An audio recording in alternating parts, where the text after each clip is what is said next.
Գյորջյան Կասկադ 60 ամիս փուլային վճարում բազմաթիվ առավելություններ։ Որպես արցախցի ներկայացել եմ այստեղ, որպեսզի փորձեմ խոսել Վարդան Սրբազանի հետ, հասկանալ իր պահվածքի պատճառը եւ հասկանալ թե որն է այն պատճառը, որով պայմանավորված ինքը ձեռք է սեղմում եւ խոնարհում այն անձի առջեւ, որ այսպես ասած թքած ունեն վերաբերմունք է ցուցաբերում արցախցիների նկատմամբ եւ Արցախի նկատմամբ, որ մեծ արշավ է սկսել Ձեհափարի նկատմամբ պայմանավորված այն հանգամանքով, որ վերջինս Շվեյցարիայում տեղի ունեցած միջեկարգական հանձնաժողովը բարձրացրել է Արցախի վերադարձի հարցը եւ գերիների հարցը։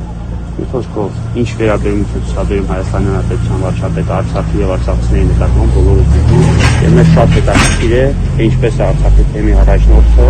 իր իրավունք վերապահում նման հարգանքի, այսպես ասած, մատուցել Հայաստանյան Հանրապետության վարչապետին։ Սա բոլոր արցախցիների մոտ զայրույթ է առաջացնում եւ դրանով պայմանավորված կոնկրետ ես եկել եմ պարզաբանում բանը։ Ինչ մասնակից ավել արցախցիներ են այստեղ, որոնք որ պահանջում են եւ պահանջում են առաջին հանդիպում Վարդան Սրբազանի հետ, լսել նրա պարզաբանումները։ Չգիտենք, գուցե Վարդան Սրբազանը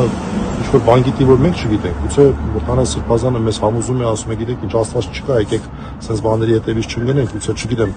ամենայն հարգանքով մյուս բոլոր կրոնների նկատմամբ, իսլամի նկատմամբ, գուցե մեզ համոզում է, ասում է ժողովուրդ պետք է իսլամ ընդունենք, ինչ իմանանք։ Գուցե Ալլահ շուքյուր Փաշազադեի հորդորները, խոսքերը եւ այլն նրա համար համոզիչ են, որ ինքը խոնարհվում է Նիկոլ Փաշինյանի առջեւ, չգիտեմ։ Գուցե Փաշինյանը կոմպրոմատ ունի նրա դեմ։ Ես մյուս տարբերակը այն է, որ Վարդան Սրբազանը այսպես գերու կարգավիճակում է գտնվում, չգիտեմ ինչ որ պատճառներով, դա էլ չեմ բացառում։ Թող դա ասի